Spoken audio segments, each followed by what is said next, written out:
Alright, now we've got our pin kit sorted out. We want to mark our tube, and we need to just mark the wood. It's a little bit longer than what we need. And as you can see, that's going to be about perfect with that size blank. Got a nice piece of walnut. Now we're going to go drill it so we can glue this tube into it. Okay, so in order to drill this on the lathe, I've got the proper drill bit, which is a 27/64, and I've got my chuck with pin jaws on it.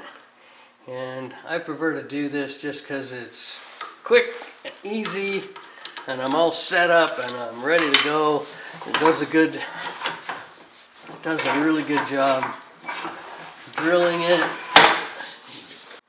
Okay, so now to drill this, I've got my Jacob chuck set up, my 27/64 drill bit. I've got my wood in there, and I'm going to just drill this in nice and slow, back it out a little bit, drill it in nice and slow.